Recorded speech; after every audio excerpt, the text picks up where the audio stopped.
Mozzies. Hang on. So who are we as Australians through the lens of a Maori grandmother? I'd like to welcome you to Walking Through Worlds, our podcast. And of course, I'd like to acknowledge our traditional custodians of this land, in particular the Turrupual and Yarraka people and the Yugambeh speaking language, and pay respects to all elders, past, present and emerging, and all those elders from all the worlds and countries and nations that gather here on this land.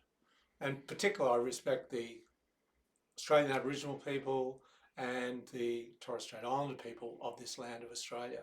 So we've got a special guest, Brother Todd. We do. And she's here in the centre. And this is Marama. She's a Maori grandmother and a musician and many things. Tell us a little about you and Maori culture and in context of Australia. Actually, Arnie, is he saying it right?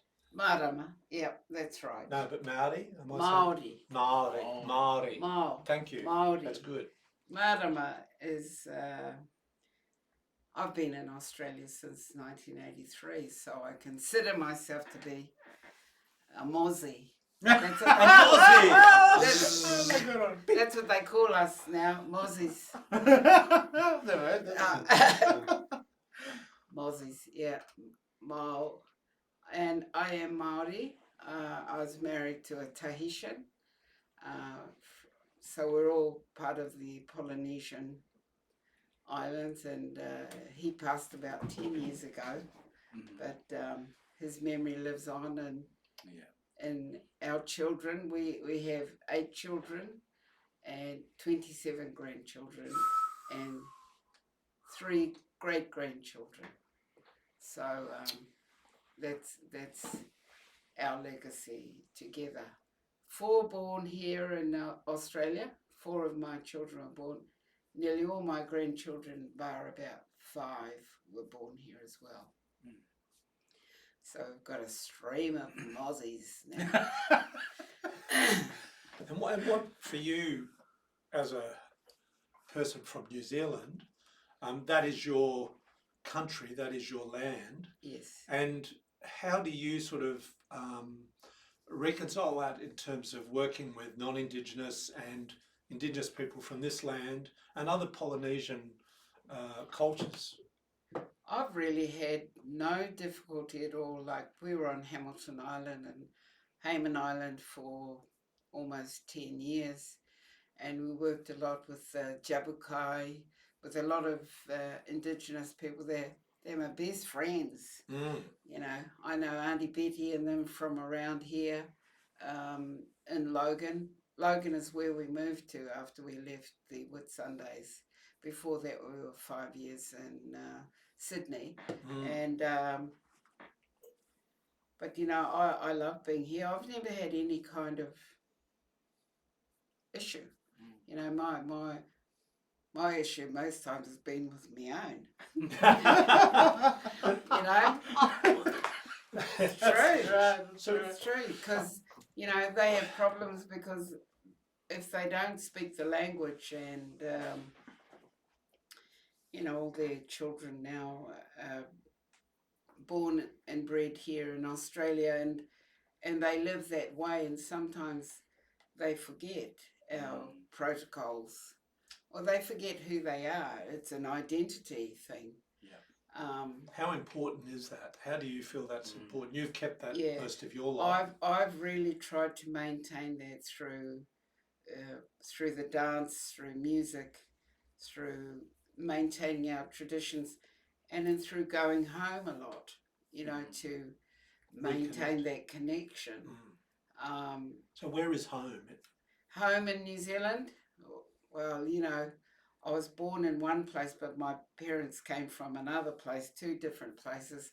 So we say we're just Te Ao Māori, which is the Māori universe, which we consider the whole of New Zealand to be part of us, because how Māori operate is through what we call whakapapa, or genealogy.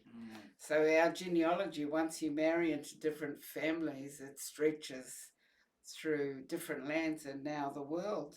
I mean, my kids have married Papua New Guineans, Samoans, Rarotongans, Americans, Japanese. So, we don't say anymore that we know who we are, and I think that's special. But I just wanted to tell you about the word Maori. Oh, thank you. Yeah. We were teaching at a school in South Island, and in the South Island, a lot of those Maori kids there are very fair, blue eyes, green eyes, fair skin, blonde hair, and a lot of them don't identify as being Maori. So we went down there to teach, and it's identity, them not identifying as Maori, became a big problem. It was gang warfare, the whole thing. So we did this little exercise in class, and we just said to the kids, we want you to write down what you think a Maori is. So we got a big pile of about 150 pages. So don't write your name, and then we invited different ones to come up and read what people had written. Māori have big lips, they have big families, they're all in gangs. They had these real negative stereotypes of what a Māori was. So we said to them, we want to break down the word Māori for you. It's actually not a race of people, it's a label that people have given, but it's actually a word that means more than just what people perceive to be a Māori. And so he said, what does the word, so there's 3 syllables in the word Māori, ma, ao, and ori. And ma, they said, what is ma? Well, ma in English means pure or white. Ao means the universe or the world that we live in. That's how we get the Māori world view. Ori, so I said to them, what is this? And in New Zealand, it's a dance action, which means wiri, and it's where you send all your energies. And then we said to them, and what is this? And they didn't know. And I said, this is ori, and it is a universal symbol which means to meditate. So what happens when you meditate? You're energized. So the word Māori you can take now as meaning ma, pure universal energy. Wow. And so after we told them that, after we shared that concept with them, I said, from today on, you never need to be ashamed of being Māori, because it's a universal, it's a concept, and I said, in every Māori word, there is an energy in every syllable, just like Polynesian language. Ma. What is ma? And what is mama? Ma is pure. So when you say mama, it's a form of honor or respect. My name has 3 syllables, Marama. Ra is the sun, pure sunlight. But in Maori language, Marama is actually the moon or intelligence, which equals light. You can't really explain it in an English context, but we understand when we say those kinds of things that energy is everything, and how you put it out in its purest form would be a way to honor yourself and to honor your ancestors or the path which brought you here to this world. And you have lived here since 1983. Yep. And what do you love about Australia? I just love the, I miss home. And it's been really hard this year because, we're so used to just, I'll never take it for granted anymore that I could just hop on a plane or get a ticket and see you later, I'm going tomorrow, because it's been really difficult. You know, what do I love about Australia? I think I just love that it's a free country. Not that our country isn't, but we have a bigger universe to explore here. You know, if we want a change of climate, we can just go down the Gold Coast or go to Perth, go up north, you know, and have experiences. That's my dream, actually, to have this big bus and just traipse around Australia with my kids and set up a little tent on the side, just we can busk away, you know. That would be the dream. No, just want to say what a blessing, and for those who can obviously, you're seeing us, and hopefully you can feel, you know, in Samoa, you know, on Nganga, you know, you can feel the pure energy of what auntie, you know, or mama, or you know, and for us being Polynesian neighbours, as we all come from, you know, our stories, we all interlink together because we were one people before we all split. It's such a blessing to have auntie here, and just for those of you, I hope you can, but feel this pure energy of, you know, the love and knowledge that auntie's bringing. So I wanted to talk about, you know, obviously we are well known for, I guess, not well known, but, you know, we're the gang stuff, you know, everyone looks at us because, but one thing that I'm so proud of our cultures is our tattoos. All right, now, you know, for those who can see Marama's tattoo, I want to explain to the world because it's not a fashion thing, right? It's not a fashion thing. It's not a fashion statement. So I want to explain to you what's it called. Yeah. This is a moko kauai, and if you have a look, what do you see? Apparently, you've attained the age of wisdom. So, the symbol of the owl. Oh. Oh yeah. Wow. But it's also the birth passage that we bring forward. We create the seed. We create the offspring that actually, you know, we're called to bear these children, to raise them, and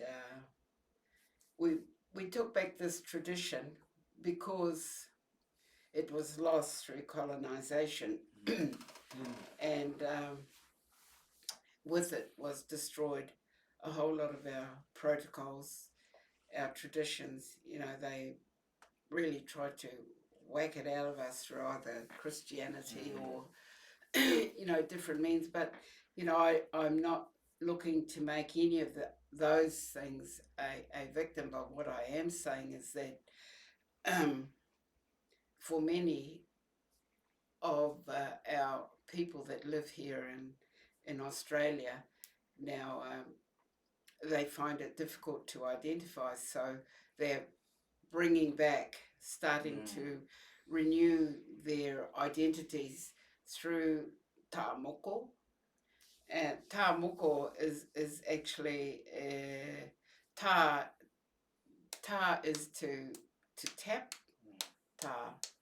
ta kauai is the chin, so the women usually predominantly have the chin and the nostrils and the third eye that they usually, some of them wear.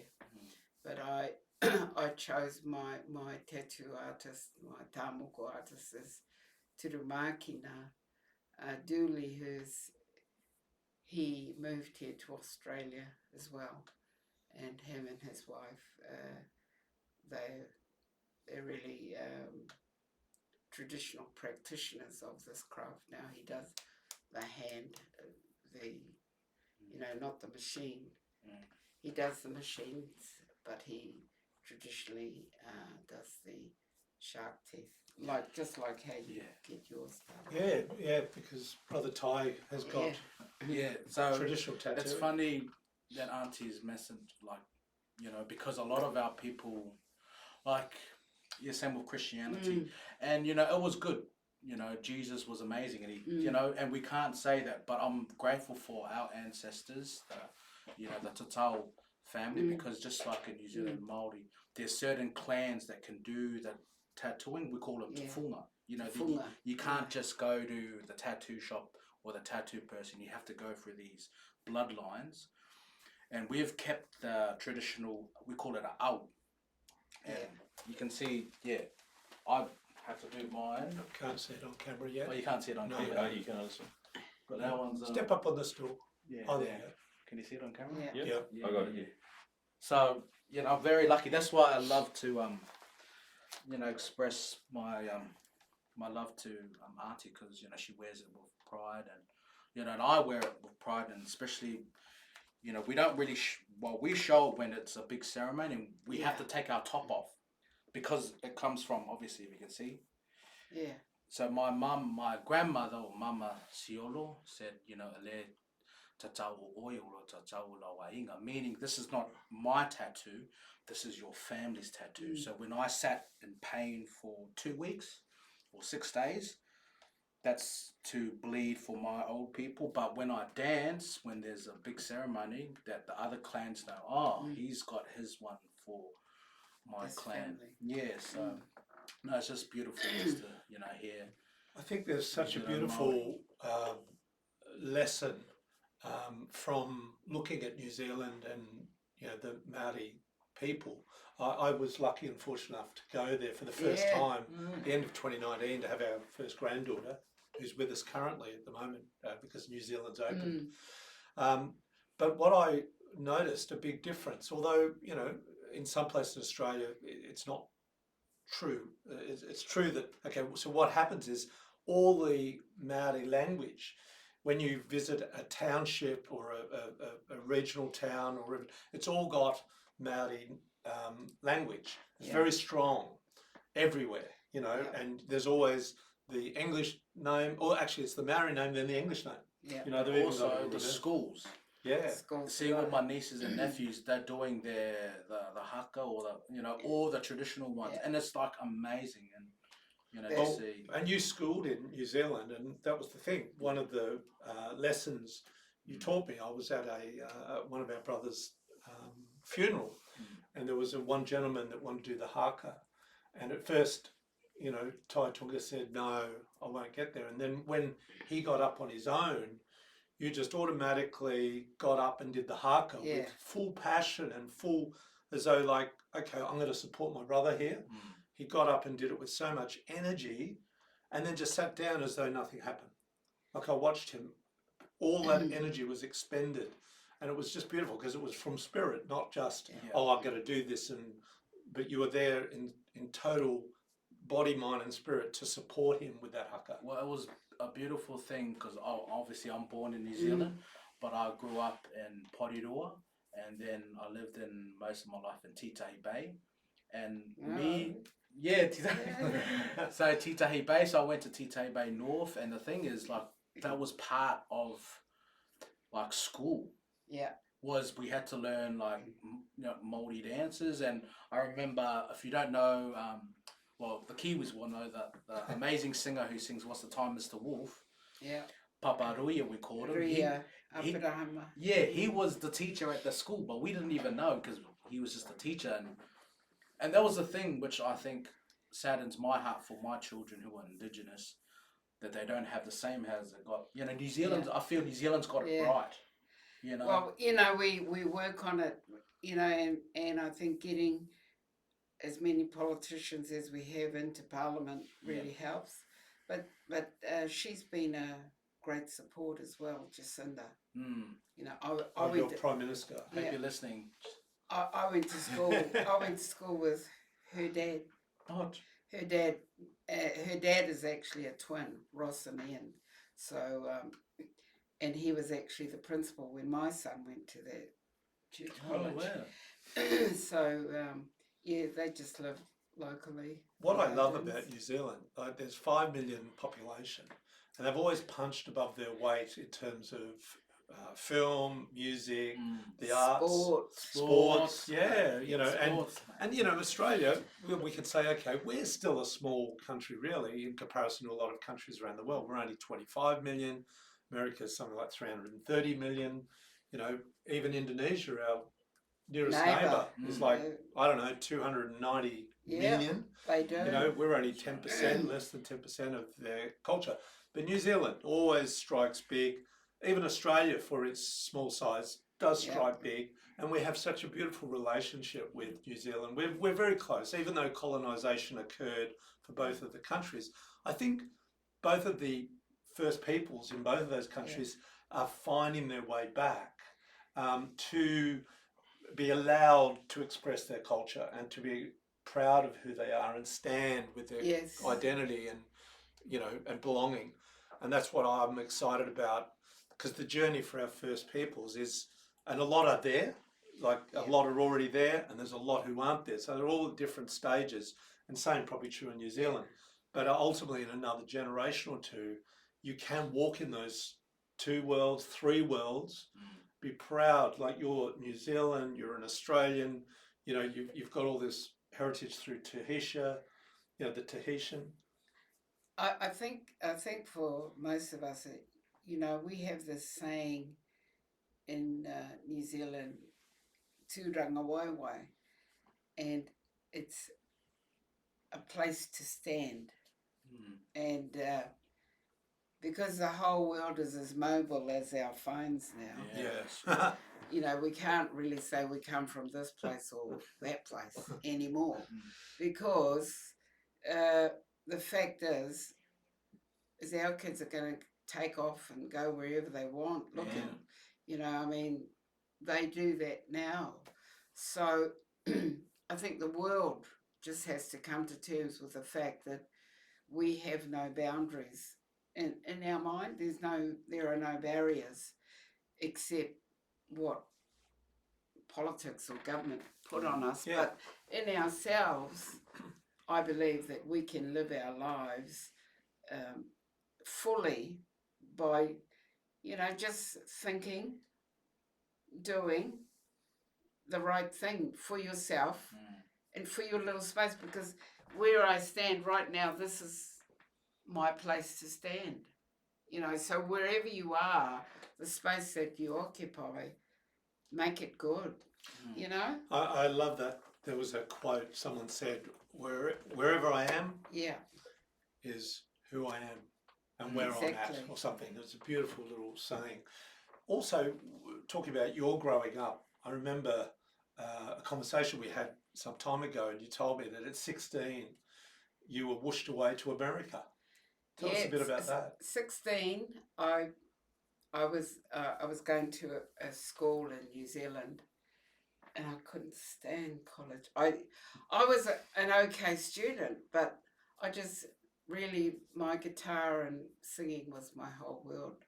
I'd gotten my parents dragging me around in talent quests and, you know, going to the winter shows and doing all this kind of thing. Anyway, I was always on detention, and detention was held in the library, so virtually we could do whatever we want. So I used to read newspapers. That was my thing. I used to love to read the newspapers. Anyway, I saw this ad in the paper which says the Maori Volcanics will be doing a free show in the Garden City Centre. I says, So I did what, you know, I made myself a dentist appointment. And because I was so bad, I only lived a mile from the college, but my parents put me boarding. And says, no, I'm going to make me a dentist appointment. I knew how to sign my mother's signature. So I did this dentist appointment. I went to that show. Now, if any of you know any famous Māori singers, one of them would be Taitu'uga. You know, he was very famous. Māori Volcanics were one of the first Māori show bands. There was the Quintikis that ended up on the Gold Coast. Taitu'uga performed with the Bee Gees here when they did the circus round. Mm. So this is the group that I was going to watch. You know, I knew the pool room there that I could get changed out of my uniform, and I was not quite 16 actually, but I turned 16. The rebels coming out. The rebels coming. Did you wag school? No, I Dentist had a appointment. dentist appointment. Dentist appointment. So I went and I did the show. At the show, they were saying Tui will be leaving the band, and if anyone knows anyone who can sing or play an instrument or sing, you know, who would like to join the group, can they give the leader of the band the note? And I said, oh. I didn't give the note, but I had two uncles that were there, and they gave him the note. Oh. I was back at college. I was in the kitchen doing calf duty or some blooming thing, and the phone rang. The phone rang, and I got a lot of these phone calls from the office. Would Marama Smith please go to the office? You know, so I went to the office, and it was actually Nuki Walker, who was the leader of the band. He says, hello, we heard that you sang and that you play an instrument. Are you interested in auditioning? And I didn't even know what an audition was. I says, what does that mean? He says, I'll just come and sing us a song and play it on your guitar. I says, okay. So I went back and I thought to myself, now how am I going to do this? I withdrew from school. And I left all the things in the dorm. I just caught the bus home because I knew there was a 3 o'clock bus back home, and I said to my dad, Dad, you have to take me to Auckland, because we lived in Hamilton. Yeah. You have to take me to Auckland. Why? Because I'm going to America. I'm going to sing for this fella in Auckland. My mother said no, she's still at college. My dad said, don't worry, dear. I'll take her, otherwise there'll be the holy war. So he took me, and I sang, I remember I sang Summertime, and they played some terrible karaoke thing that, you know, can I sing along with it? Okay. And he says, he said to my dad, he says, is she allowed to, does she have a passport?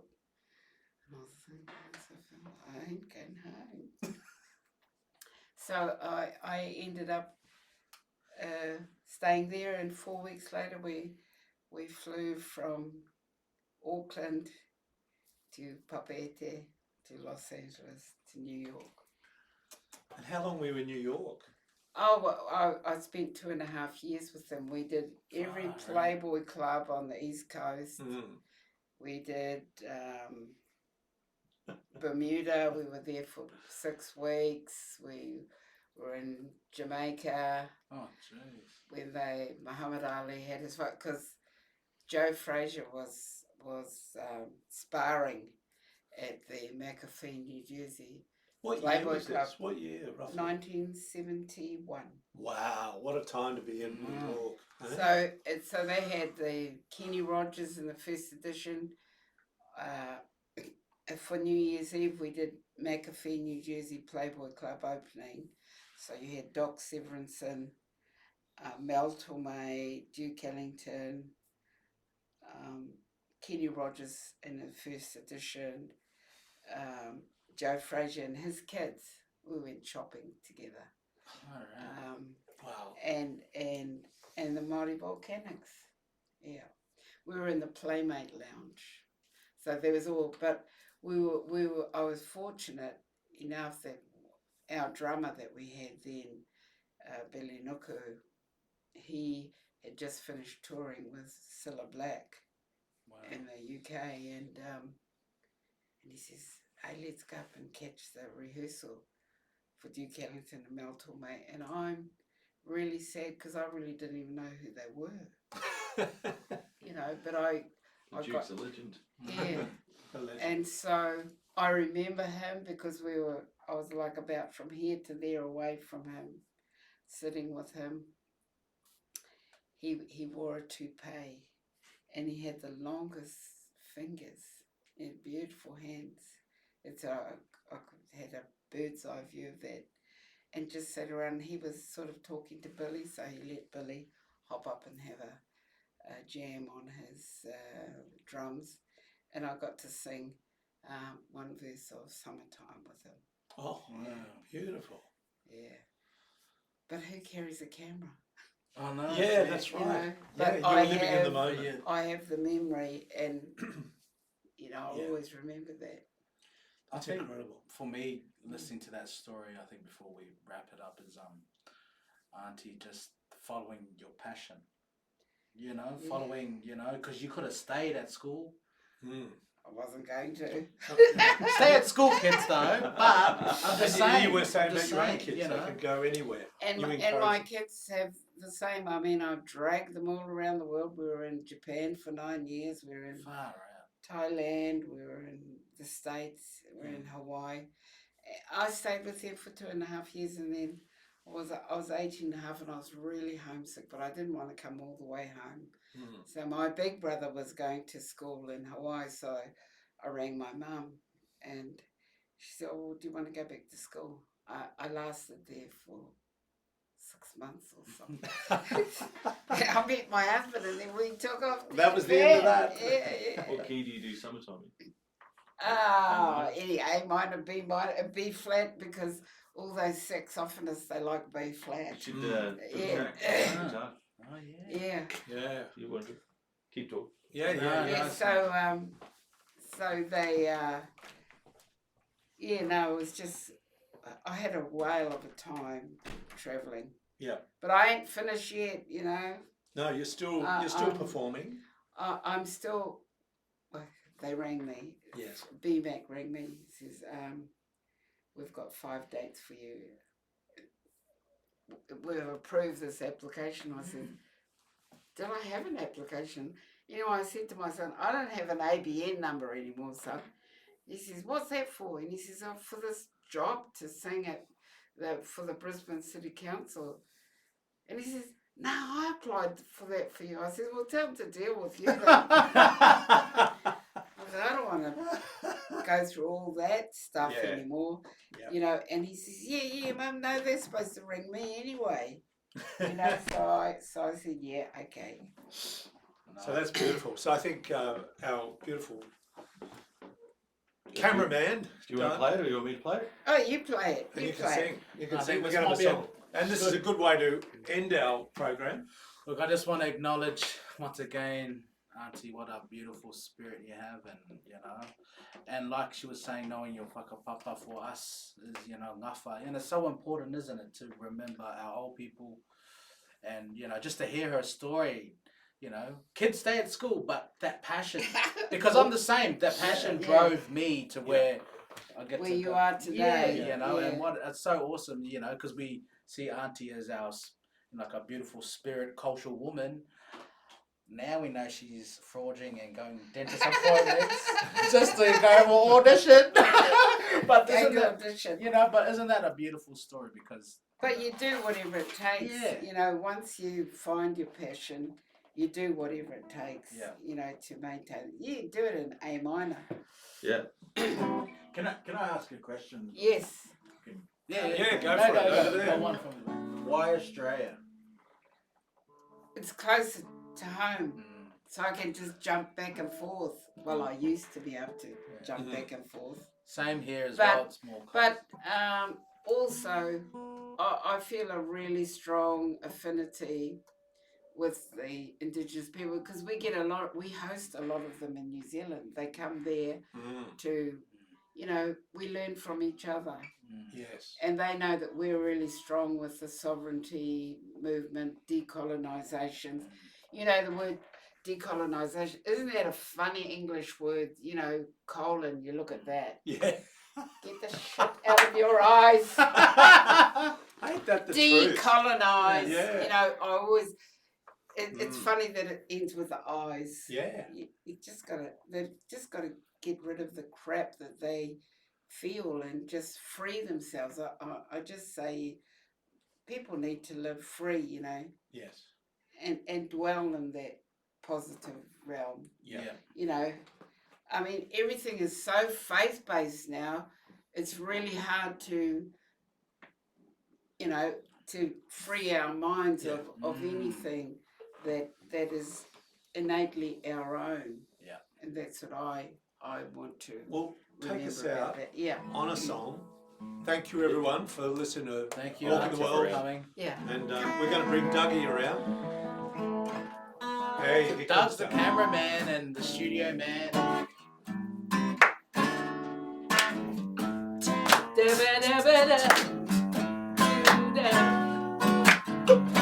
Summertime and living is easy. Fish are jumping and the cotton is high. Your daddy's rich and your mama, she's good looking. So hush, little baby, don't you cry.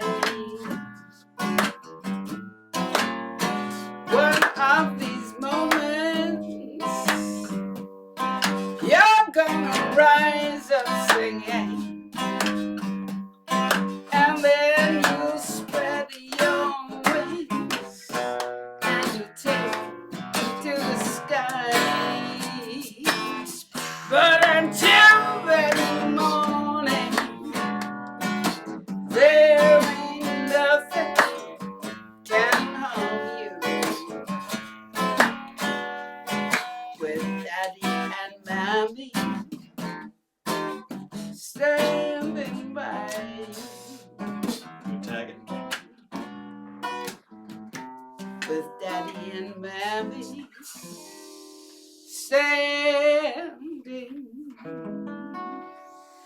standing by. Whoa! Marama, thank you for joining us. You're Yeah. welcome. You're welcome. So much. Oh, thank you. Thank you. Oh, Okay, Bye. everyone. Thank you, and don't Nice, forget nice. to subscribe, and don't forget to like us on Facebook and on our website, which is www.walkin3worlds.com.au. Thank you, everyone. We'll see you next week. Thank Ciao. you. Bye. Yeah, that was great. See, that was Lovely.